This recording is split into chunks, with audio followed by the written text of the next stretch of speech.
Alors, c'est une recette qui fait partie de la tradition pâtissière ou biscuitière belge, dont je me demande aussi parfois si ce n'est pas une origine bon, flamande, ça c'est sûr, mais néerlandaise quelquefois. Mais en tout cas, c'est extrêmement populaire en Belgique, que ce soit en partie flamande ou en partie francophone.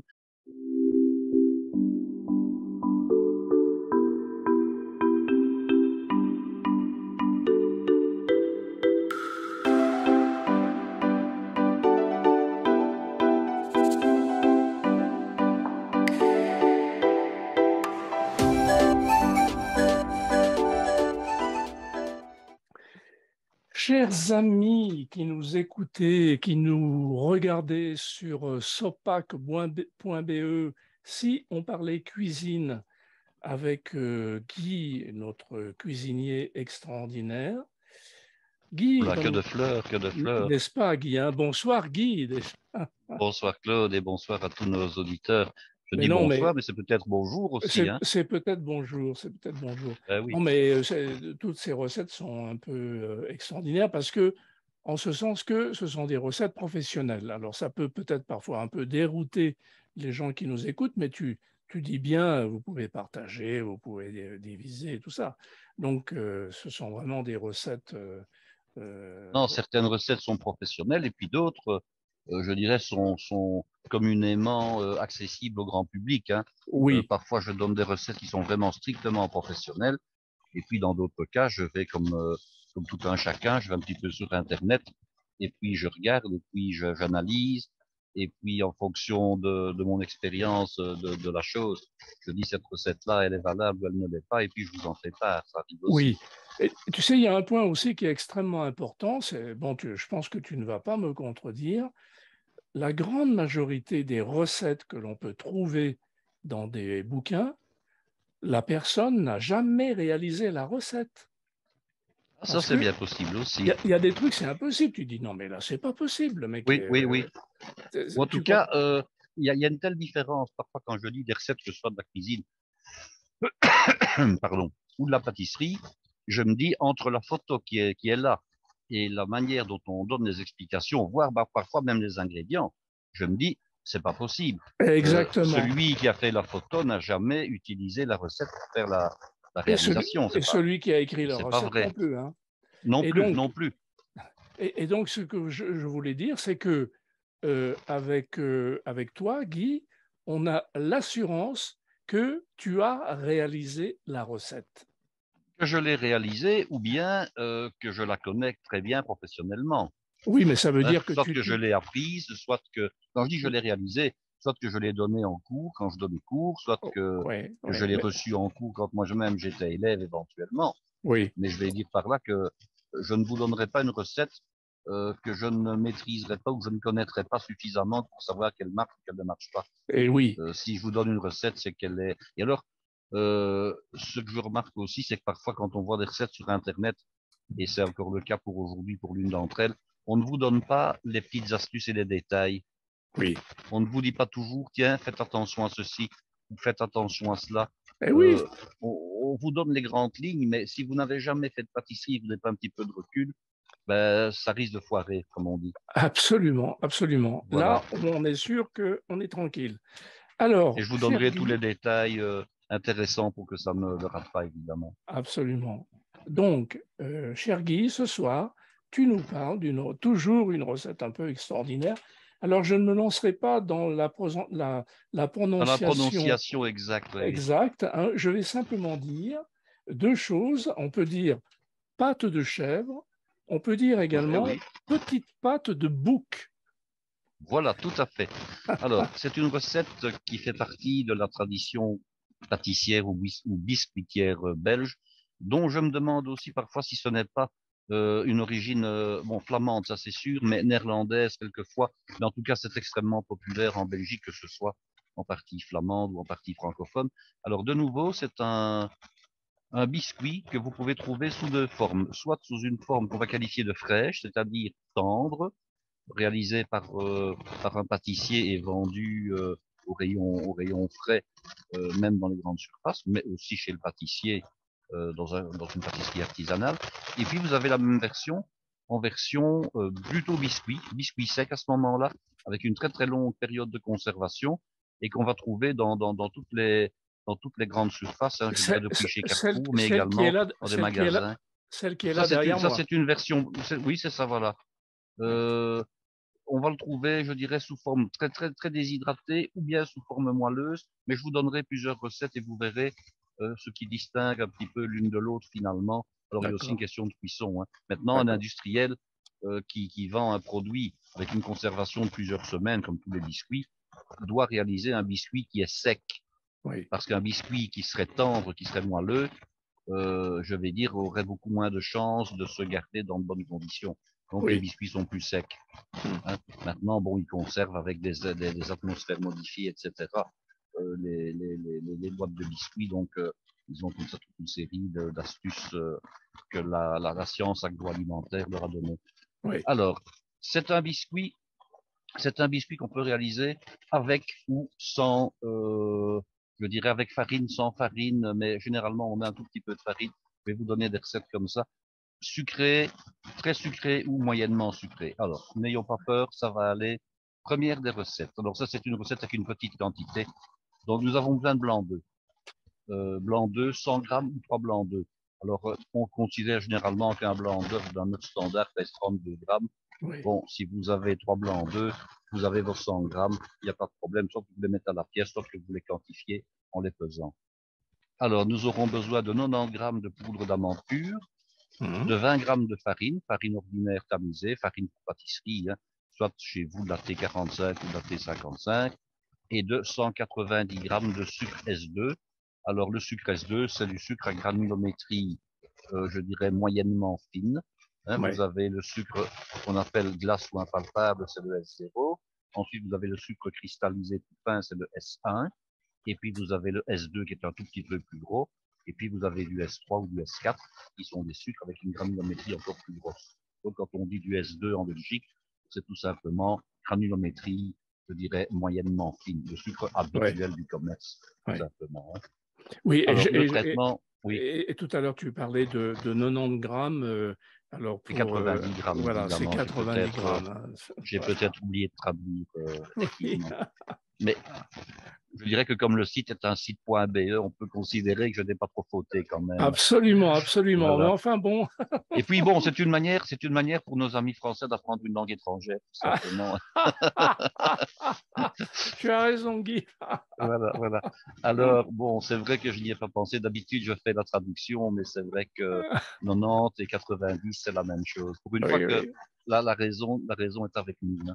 tout à fait. Alors, bon, les blancs d'œufs frais. J'ai déjà expliqué que les blancs d'œufs, on avait toujours intérêt pour avoir un meilleur développement à prendre des blancs, soit qu'on a conservés au réfrigérateur, voire au congélateur. Les blancs d'œufs congelés se battent très très très très bien. Oui, oui, Hein, il faut le je savoir. En tout cas, les confirme. blancs d'œufs de poule. Hein. Oui, Pour d'autres oiseaux, c'est moins bon, mais les blancs d'œufs de poule se battent très très très très bien. oui. Pour une raison toute simple, c'est que dans le blanc d'œuf, vous avez trois parties. Vous avez une partie qui entoure, qui est très fine, hein, 1 millimètre ou 2 pas plus, qui entoure le jaune, partie qui est relativement liquide. Ensuite, vous avez une partie qui entoure le jaune un peu plus à l'extérieur et qui occupe en gros le milieu de la masse des blancs. C'est une partie qui est beaucoup plus compacte, beaucoup plus dense. Et puis, vous avez une troisième partie qui se trouve à l'extérieur, près de la coquille, qui présente aussi un gros volume, mais qui est beaucoup plus liquide. Et alors, ce qui nous pose problème quand on bat des blancs d'œufs, c'est la partie du milieu, hein, Oui, entre oui, deux, qui est très très compacte. Pourquoi? Parce que bon, ben, c'est la nature même de l'œuf qui est oui, comme ça. Euh, oui. le blanc, ce sont des protéines, c'est de l'eau, hein, et plus ou moins, là où il y a plus ou moins de protéines, la densité en protéines est plus grande, il y a un petit peu moins d'eau, mais le blanc est plus épais. Et puis, les protéines vont, avec l'âge, lorsque l'œuf a été pondu et qu'il patiente un certain temps avant d'être consommé, les protéines vont se détendre, vont se relâcher tout simplement, et le blanc va se liquéfier. Et lors le fait de congeler le blanc d'œuf, vous avez une formation de petits cristaux quand on congèle quelque chose. Hein. Et Oui. alors les cristaux, en fait, ils vont avoir une action de cisaillement sur les lignes de protéines. Et c'est Ah ce qui oui. fait que le blanc d'œuf qui a été congelé est un peu plus liquide que le blanc d'œuf qui n'a pas été. Hmm. Et quand un blanc d'œuf vieillit parce qu'on garde un petit peu au réfrigérateur, même chose, il se détend et il est plus facile à battre par la suite. Ouais. Donc, voilà, quand vous avez réalisé des mayonnaises ou je ne sais quoi d'autre, vous avez mis des blancs d'œufs, de la pomme duchesse par exemple, Oui. et que vous avez des blancs trop, pas de problème, ne jetez jamais vos blancs d'œufs, même si vous n'en avez qu'un, vous le mettez dans un petit pot au congélateur, et puis quand le blanc d'œuf est pris, vous le rassemblez dans un sachet plus grand, ou bien vous le rassemblez par petits sachets de 100 grammes ou de 150 grammes ou de 200 grammes, selon votre désir, et vous pouvez l'utiliser ultérieurement, même plusieurs semaines après. Une Oui. seule chose, c'est qu'il faut bien sûr l'emballer avec précaution pour éviter qu'il ne se dessèche au réfrigérateur, qu'il ne prenne de Oui. mauvais goût. Oui. Ça, Oui. c'est important. Oui. Oui. Voilà. Alors, tu sais qu'à ce sujet, beaucoup de mes amis dames qui cuisinent, quand disent, ah ben, on parle des œufs, comment est-ce que tu travailles l'œuf? Ah ben, le blanc, je le jette. Je dis, mais comment ça, Oui, tu oui, tout jettes à le fait. blanc? C'est absolument incroyable. Et c'est fréquent qu'on jette le blanc. On jette le blanc. Ah non, Et mais finalement, c'est la partie la plus intéressante du blanc d'œuf. Pourquoi? Parce que le blanc contient, bon, bien sûr, des protéines. Et ne pas oublier que la protéine de référence de l'alimentation humaine, c'est la protéine du blanc d'œuf. Elle a ouais, l'indice 100. Parce qu'elle contient, en fait, tous les acides aminés indispensables, je dirais, à l'être humain. C'est l'aliment le plus équilibré, le plus complet encore que la viande de bœuf ou la viande de poulet, par exemple. ouais, C'est le blanc ouais, d'œuf. ouais.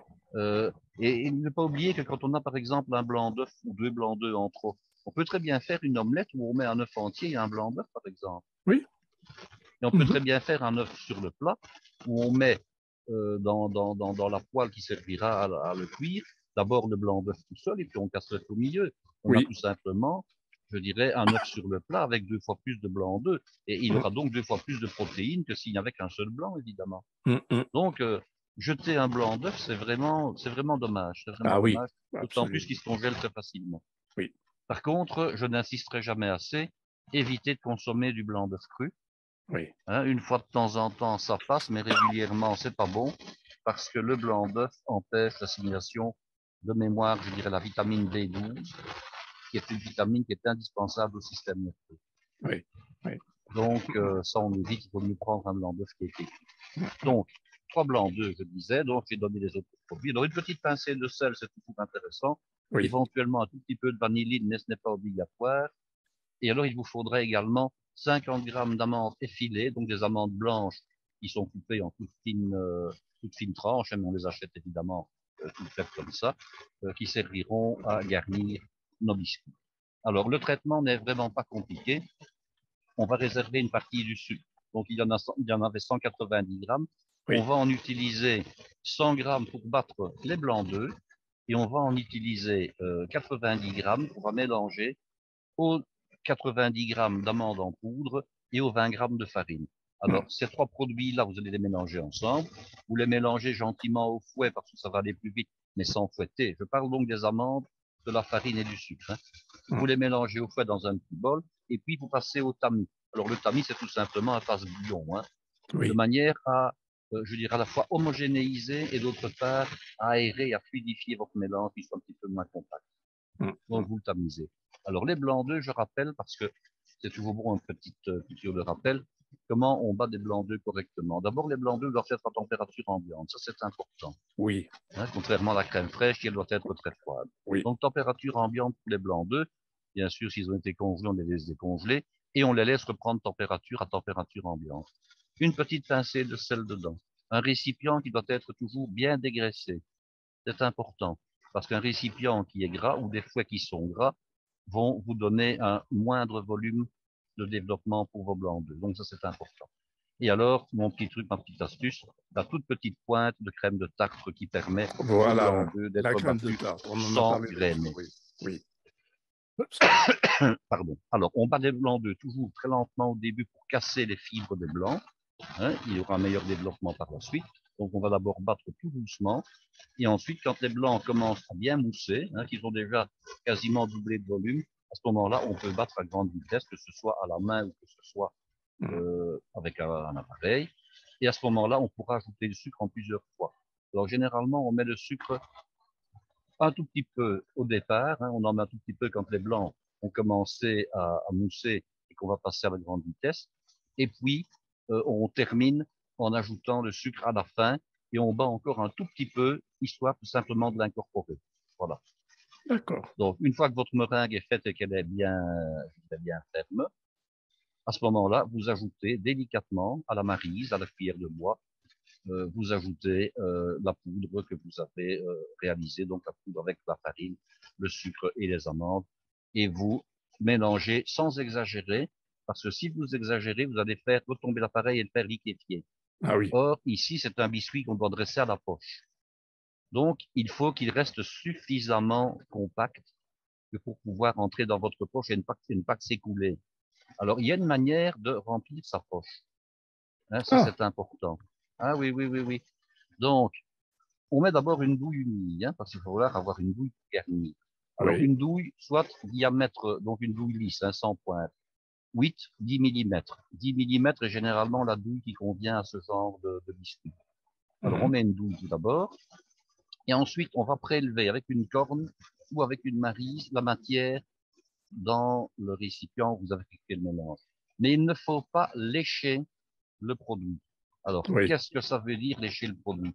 Quand vous prenez, vous voyez ce que c'est une corne, hein, quand on prend une corne qui a la forme d'une espèce de demi-lune, hein, Mhm. on doit prendre devant soi, prélever et mettre directement dans la poche. Mhm. On ne doit pas tirer la corne sur la surface de la pâte, parce que de Mhm. nouveau, on va à ce moment-là liquéfier l'appareil. Alors, liquéfier l'appareil en question, ça s'appelle macaroner. Alors, on doit Ah, macaroner quand on fait des véritables macarons parisiens. On doit oui. légèrement macaroner, je dirais, le mélange de blanc d'œuf et d'amande. Ça, c'est nécessaire. Mais dans ce cas-ci, si vous faisiez cette opération-là, même par inadvertance, vous liquéfieriez votre appareil et à ce moment-là, vos biscuits vont s'étaler. Alors, ils ne doivent pas s'étaler. D'accord, Ils d'accord. doivent Oui, oui. rester tels que vous les aurez dressés. Voilà. Mhm. Donc, on Mhm. évite de lécher l'appareil. Donc, quand je dis l'appareil, c'est la composition qu'on vient de réaliser, l'appareil, hein, c'est pas une Absolument, machine, hein. absolument. Oui, oui. On évite de lécher l'appareil avec la maryse ou avec la corne pour ne pas macaronner sa composition. Donc, on met ça donc dans la poche à douille. Je rappelle qu'une poche à douille ne se remplit jamais jusqu'au-dessus, sinon après on ne sait pas Oui, la on peut torsader, la pas. fermer. Bien Donc, sûr. on remplit une poche à douille à peu près à moitié. Et Oui. ensuite, vous allez dresser vos biscuits. Alors, je peux employer le terme book poaches, le terme traditionnel ou le terme pâte de chèvre, ou éventuellement doigt de fée, doigt de dame, on trouve ça également comme appellation, ou encore le terme éclairette, hein, puisque ça c'est le terme Oui. qu'on va employer, disons, en français quand on ne le traduit pas ou qu'on ne parle pas du terme en néerlandais. Donc vous allez Mhm. dresser soit sur un papier sulfurisé, qui est mis sur une plaque, sur une tôle de pâtisserie, soit carrément sur la tôle elle-même qui aurait été beurrée au pinceau. Oui. Donc j'insiste, beurrée au pinceau. J'ai toujours travaillé beurré au pinceau parce que ça marche très bien. La seule différence, c'est qu'on met un papier ou qu'on n'en met pas selon le type de four qu'on a. Je m'explique. Si vous avez un four qui chauffe essentiellement par le bas, de type four au gaz par exemple, il vaut mieux mettre un papier parce que le papier va faire une légère protection entre la vivacité de la chaleur qui vient du bas et votre biscuit. Si c'est un four électrique qui est bien ventilé et qui plus est, il y a des fours électriques maintenant où on peut choisir, je dirais, l'effet de rayonnement. On peut soit choisir de faire chauffer par la sole, c'est-à-dire par le bas, soit de faire chauffer par le volume ou par le haut. Donc, si c'est un four électrique, vous pouvez à ce moment-là dresser directement sur tôle, beurrer tout simplement. Oui. Ça, c'est la différence. D'accord. Papier ou pas papier. Hein. Oui. Maintenant, température, 180 degrés. Vous Oui. devez faire préchauffer votre four à l'avance. Mais je vais vous parler de la température après. Vous allez comprendre pourquoi. Donc, on dresse donc des petits biscuits à peu près 5-6 cm de longueur. On essaye de faire des lignes bien droites. On essaie de les mettre bien les uns à côté des autres en les séparant de quelques centimètres chacun pour ne pas qu'il y ait de risque d'étalement et tout ça comme ça ensemble. Et ensuite, on va saupoudrer avec 50 grammes donc d'amandes effilées, blanches, pas grillées bien entendu, en veillant à ce que ce soit plutôt sur les biscuits qu'on va mettre les amandes et pas à côté. Parce que celles Oui. qui sont à côté seront perdues, hein, elles Oui. ne seront pas sur les biscuits. Alors, on peut également, mais dans ce cas-ci, on ne le fait pas, c'est saupoudrer avec un tout petit peu de sucre S0, de sucre glace, pour donner un peu plus de coloration. Ici, on ne le fait pas. D'accord. Vous enfournez, à peu près cuisson, disons, plus ou moins un quart d'heure. Ça dépend un peu de votre four. Oui. Et j'insiste maintenant au niveau de la température pour la raison suivante. Il vaut mieux que ce soit un tout petit peu plus bas qu'un tout petit peu trop haut. Pourquoi? Parce que si c'est trop haut, vos amandes, elles risquent c'est de brûler, de devenir trop brunes. Or, si Oui, vous voulez garder une amande qui reste dorée, qui aura à peu près la même couleur que le biscuit lui-même, il ne faut pas que le four soit trop vif. oui. Donc, quand on dit 180 degrés, c'est 180 degrés maximum, mais vous pouvez éventuellement, en fonction de votre four, descendre à 170, voire à 165, ça dépend un peu de votre type de four. Mais Oui, en principe, c'est 180 quand le four n'est pas un four qui a tendance à trop colorer. Et ça, de d'accord. nouveau, il est difficile de vous dire comme ça à la radio, tiens, mettez sur 180. Oui, ça c'est en principe, mais je peux vous dire que vous pourriez éventuellement mettre 5 ou 10 degrés de moins si nécessité faisait loi. Oui, Donc voilà, vos biscuits sont cuits. Comment voit-on quand les biscuits sont cuits? Il y a d'une part la coloration, hein, ça c'est clair, et d'autre part vous les tâtez un petit peu. Hein, vous verrez, on doit sentir que le biscuit n'est pas resté cru à l'intérieur. Avec le oui, doigt, délicatement, on tâte le biscuit, mais en oui. principe, après un quart d'heure, ce ne sera pas le cas. Tout Mais devrait alors, être, disons, gélifié et gélifié. oui, Guy, s'il te plaît, justement, à ce moment-là précis où tu regardes si c'est cuit, à la pression du doigt, qu'est-ce que ça doit dire? Est-ce que c'est... Eh bien, on doit sentir, je dirais, une très légère croustillance à l'extérieur et on doit sentir que ça peut être tendre à l'intérieur, hein, ça peut être D'accord, tendre à l'intérieur, mais je vais dire qu'on sent, par rapport à la pâte lorsqu'elle était crue, qu'il y a une résistance. voilà, On d'accord. doit sentir une résistance, parce que C'est s'il pas n'y a pas de cuit. résistance et qu'on sent que c'est très mou, c'est que ce n'est pas cuit, évidemment. Hein. Absolument, d'accord. Alors Ça me maintenant, va. ne paniquons pas. Imaginons, vous retirez vos biscuits, ils ne seront pas suffisamment cuits. Vous les laissez refroidir sur grille. Vous vous rendez compte après coup que les biscuits ne sont pas suffisamment cuits parce que vous en mangez un. Pas de problème, vous les remettez sur une grille, puis vous les repassez au four à 150 degrés pendant 10 minutes. Hein. Je veux dire, ce ne Oui, serait pas encore un drame. La seule oui. chose, c'est que, ou bien vous choisirez d'avoir des biscuits qui seront encore un tout petit peu moelleux à l'intérieur, ou bien vous aurez des biscuits qui seront plus proches des biscuits industriels, qui seront plus secs. Oui, Et ça, on peut choisir les deux versions à la limite. Une oui. version, disons, plus déshydratée, une version où on garde un peu le moelleux. Voilà, tout Hum, simplement. hum, hum. Ça, c'est la D'accord. première recette. Alors, je vous donne la deuxième, où là, ce sont les proportions qui changent, mais le traitement va rester le même. Oui, Hein, donc, ce sera toujours à peu près la même chose. Alors là, vous avez 80 grammes de poudre d'amande, vous avez 30 grammes de sucre S0, donc du sucre glace, vous avez 20 grammes de farine, et vous avez 100 grammes de blanc d'œuf. Alors là, vous vous rendez compte, il y a beaucoup, beaucoup, beaucoup moins de sucre, oui, infiniment moins de sucre. oui, Alors, ça permet deux choses. Je vous explique. Quand vous mangez ce biscuit-là qui va être garni après, hein, pas va oui, être, qui va être oui, garni après, oui. en fonction de la crème que vous allez mettre entre les deux biscuits, vous pouvez en faire une qui soit plus sucrée et une autre qui sera moins sucrée. C'est ça Ah que ça oui, permet en ah fait. oui, c'est rigolo. Oui, Eh oui, tout simplement. Donc, d'accord. les deux recettes vous permettent de jongler avec ça. Et puis Hum, maintenant, on hum. fait quand même un petit peu attention à ne plus manger des choses trop sucrées. Mais si Oui, vous mettez un biscuit qui est très sucré avec un fourrage qui est également très sucré, ça peut ça fait devenir trop. un peu écœurant. Hum, hum. Tandis que quand vous avez deux recettes comme ça, mais vous pouvez jongler. Vous pouvez mettre à ce moment-là un peu plus de sucre et je vais reparler après du fourrage et vous verrez qu'il y a moyen de régler la sucrosité du fourrage en fonction du type de biscuit qu'on veut. Alors, Oui, le traitement n'est pas compliqué. Hein. Vous allez toujours battre vos blancs d'œufs avec un tout petit peu de sel. Vous allez mélanger votre poudre d'amande avec le sucre glace et avec la farine. Vous allez l'incorporer délicatement comme tout à l'heure. Vous allez faire votre dressage. Vous saupoudrez avec vos 50 grammes d'amandes et vous mettez à cuire également. Voilà. Donc, le oui. traitement est le même. Je peux te poser une question, Guy? Oui, bien sûr. La farine, c'est de la T55, T45? T45 ou T55, la Ok, farine blanche traditionnelle, d'accord. Ok. tout à fait traditionnelle. Alors, ce qu'on peut faire également, parce que bon, il y a tellement, en pâtisserie, il y a tellement de choses qui peuvent changer. On peut également remplacer une partie de la farine, si on veut, par de la fécule de pommes de terre ou de la fécule de riz aussi.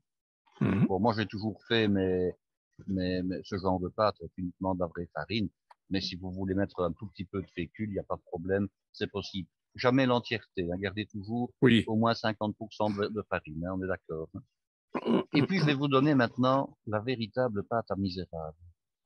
parce que la pâte à misérable, qu'on appelle le biscuit vanille, permet de faire également ce genre de biscuit. Moi, c'est toujours comme ça que je les ai fait à la base. Alors, D'accord. la pâte à misérable, elle permet de faire bien d'autres choses. Et là, je vous en reparlerai dans un autre épisode en vous donnant des variantes. Alors, Ok. la pâte à misérable sert à faire le biscuit misérable aussi, et pas seulement, évidemment, ces fameuses éclairettes. Là, vous aurez toujours un biscuit qui sera tendre. Il ne sera jamais en version sèche. Il sera Ah toujours oui. tendre et il vous permet de faire éventuellement des éclairettes de grande dimension. On vend également en pâtisserie. Alors là, ce sont des éclairettes qui ont 15 centimètres je Ah dirais, de oui. long sur à peu près 5 centimètres de large, hein. Ah Donc là, oui. c'est véritablement la taille je dirais, d'un D'un gâteau éclair. saboté à ce moment-là, Oui. d'un éclair, exactement, hein. Oui. Tout à Oui. fait. Oui. Donc, on peut, avec cette pâte-là, faire des biscuits beaucoup plus grands. Alors, là, je vous donne une recette avec une plus grande quantité à la base. Alors, je tiens à vous dire ceci parce que si vous allez voir sur Wikipédia ce que c'est que le biscuit misérable, vous avez quelques lignes. D'après ce que j'ai vu, c'est traduit de l'anglais. Qu'est-ce qu'on raconte comme ânerie, s'il vous plaît? On vous dit que c'est une base de biscuit joconde. Ben non, c'est pas du biscuit joconde. Parce que dans le biscuit joconde, vous avez une partie des œufs qui contient des jaunes d'œufs. Et vous avez du beurre. Or, moi, ici, il n'y a ni jaune d'œuf, ni beurre. Alors on Ouais. vous dira, oui, mais bon, c'est comme le biscuit, comme la dacquoise. Ben non, c'est pas comme la dacquoise. Parce que dans la dacquoise, on peut mettre des noisettes, on peut mettre du coco, on peut mettre de la pistache. Ici, ce sont des amandes, hein. Ouais. Donc, ce n'est ni de la dacquoise, ni du succès, ni, ni du biscuit joconde. C'est du biscuit misérable qui ne contient que des blancs d'œufs, du sucre, des amandes et de la farine. Voilà. Tandis que dans les autres, il y a autre chose, en plus ou en moins, mais il y a autre chose. Oui. Donc là, vous avez besoin de 250 grammes de blanc d'œuf. Vous pourrez bien entendu diviser par deux. Mhm. Alors, Oui. 250 grammes de blanc d'œuf, c'est tout simplement un quart de litre de blanc d'œuf. Hein, si vous devez les mesurer, et vous Oui. pouvez aussi les peser. C'est 250 grammes. Ouais. Alors, 50 grammes de sucre, donc du sucre S2, c'est pour battre le blanc d'œuf. Et puis, vous devrez faire un mélange avec 250 grammes de poudre d'amande, 250 grammes de sucre glace ou S0 et 50 grammes de farine. Voilà. Donc, c'est toujours le même grand principe. On va mélanger les amandes en poudre, du sucre glace et de la farine, mélanger convenablement et tamiser une ou deux fois. Donc là, il n'y a pas de lézard. La recette n'est pas compliquée. Vous allez battre vos blancs d'œufs, comme tout à l'heure, une petite pincée de sel, une petite pincée de crème de tartre. Vous mettez vos 50 grammes de sucre au départ, puisqu'il faudra bien sûr faire une belle meringue. Et lorsque votre meringue est bien ferme, vous ajoutez le restant des produits Oui. délicatement, de manière à ne pas faire retomber la. Et vous dressez de la même manière, donc en petits bâtonnets de 5, 6, 7 centimètres de long avec une ligne donc de 10 millimètres de préférence. Vous saupoudrez avec des amandes filées blanches. Dans ce cas-ci, il faudra au moins, je dirais, partir avec la centaine de grammes d'amandes plutôt que 50 comme tout à l'heure, la recette est plus importante. Et vous cuisez de la même manière que tout à l'heure. D'accord. Voilà. Donc vous avez trois sortes de pâtes qui se valent, qui donnent des résultats légèrement différents, mais qui peuvent être utilisés pour le même genre de biscuits. Mhm. Mhm. Vos biscuits sont refroidis. On n'est encore qu'à la moitié de la recette, évidemment. Ah oui. Ah oui, Oui. hein. Ben oui, bien sûr. Il Ah faut ben oui. arriver au Il faut terme arriver à avec. ce qui est marqué, ce qui est indiqué là derrière vous, hein. Donc, Absolument. Il faut le qu'est-ce qu'il chocolat. faut faire? Alors, on va pouvoir les farcir, les fourrer avec plusieurs choses. Les deux choses les plus importantes, c'est soit une crème au beurre traditionnelle, ça c'est pour la version, je vais dire fraîche, des biscuits, ou bien avec un beurre sucré, ça c'est la version plutôt industrielle, ou bien avec une ganache au chocolat. Je vais donc vous donner les trois recettes pour vous les rappeler. Alors, la ganache au chocolat, traditionnellement, c'est poids pour poids crème fraîche et chocolat, avec une petite noisette de glucose. Donc, imaginons 200 grammes de chocolat de couverture chocolat noir, 200 grammes de crème et une petite noisette de glucose. On fait bouillir la crème, on ajoute la noisette de glucose, on retire du feu, on ajoute le chocolat, haché ou en calais, on mélange et ça fond tout seul et puis on attend que ça soit refroidi. La seule chose, c'est qu'à ce moment-là, on a une ganache qui est humide, qui est claire, qui est molle, qui est plutôt, disons, un peu façon pâte à tartiner très légère. Oui. Donc, quand on fait une ganache pour farcir ce genre de biscuit, je suggère, c'est de monter la quantité de chocolat et de mettre au moins à ce moment-là 2 tiers de chocolat pour 1 tiers de crème, voire 3 quarts de chocolat pour 1 quart de crème. Ah oui. Le traitement va rester le même, mais vous allez augmenter la quantité de chocolat. De Oui. sorte qu'en augmentant la quantité de chocolat, le résultat final va être beaucoup plus ferme. Oui. Donc, vous le faites si vous souhaitez les garder un petit peu plus longtemps. Ça, c'est important. Si maintenant vous souhaitez les manger très rapidement, vous pouvez rester avec une proportion de chocolat un peu moins importante. Mais Oui. je préfère quand même faire ma ganache avec 2 tiers de chocolat plutôt que moitié-moitié. Ça Oui. va? Oui, oui, Donc ça, très c'est bien. une première possibilité. Oui. Deuxième possibilité, euh, c'est une fausse crème au beurre. Alors, je trouve que c'est toujours bien de faire une fausse crème au beurre. Quand une fausse crème au beurre, c'est simplement un mélange de beurre ou éventuellement de margarine mélangé avec du sucre glace. D'accord. Alors, les Anglais utilisent, les Anglais américains, une matière qu'on appelle du shortening, qui est en fait une espèce de matière un peu spéciale, voire même parfois même déshydratée, à laquelle on rajoute tout simplement de l'eau.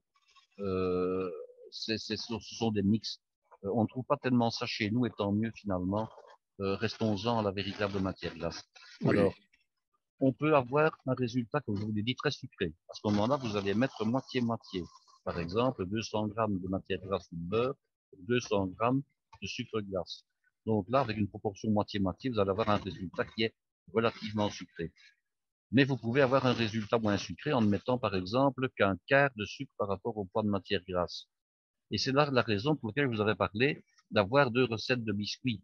Oui. La première que je vous ai donnée qui était plus sucrée et la deuxième qui était moins sucrée. Oui. Et Oui. vous faites un essai, vous verrez, hein, en fonction de ce que vous souhaitez. Si vous avez pris la pâte à biscuits la plus sucrée, vous mettez un fourrage qui est moins sucré. Sinon, vous faites l'inverse. Mhm. Et il n'y a pas de Mhm. problème avec ça, évidemment. Vous aurez un équilibre. D'accord. Alors, la composition du biscuit n'est pas compliquée. Vous prenez une poche à douille avec une douille, cette fois-là, beaucoup plus fine, hein, une douille qui fait 5 millimètres, par exemple, douille unie.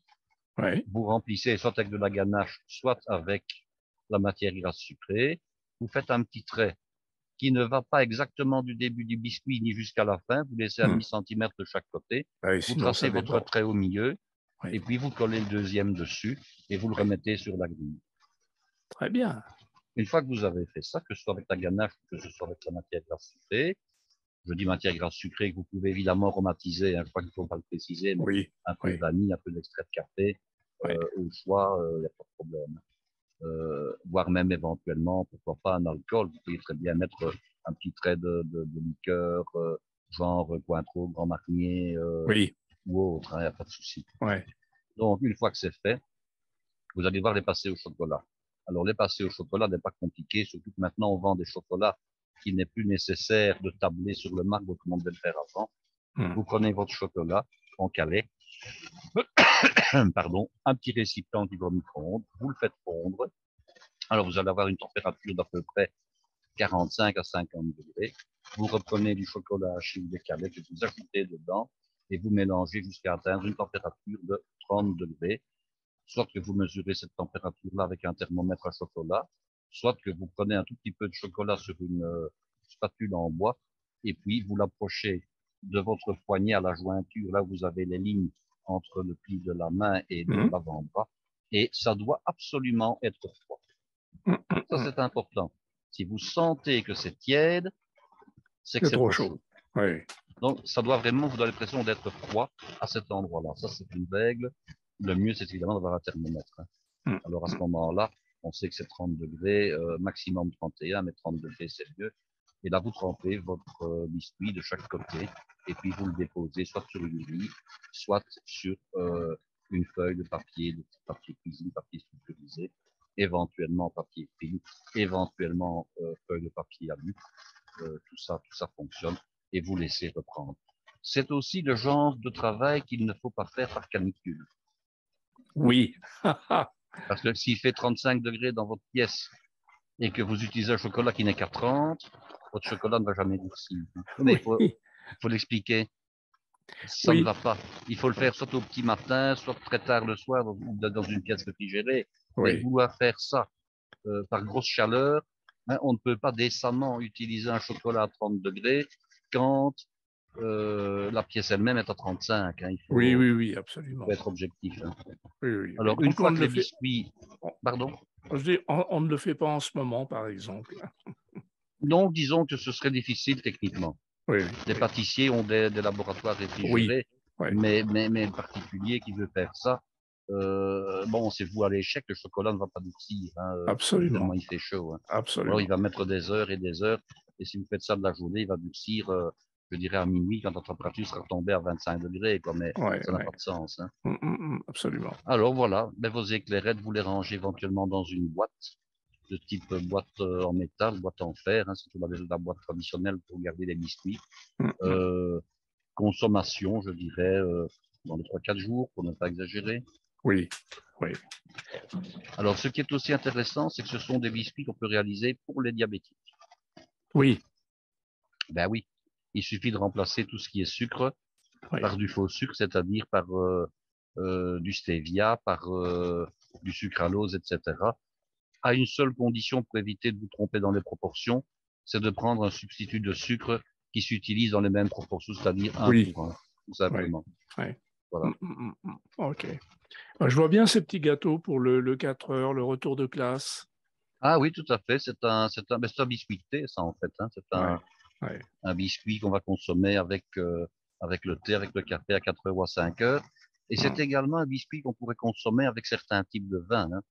Ça, c'est vraiment le genre de biscuit à prendre avec un Porto, hein. Oui, Un Porto blanc, un Porto rouge, oui, euh, un Xérès médium, avec oui. éventuellement, il y a toute une série de vins comme ça en France qui vont très très bien avec le chocolat. Hein. Oui, j'ai un Un muscat de, muscat, un Maury, des choses comme ça.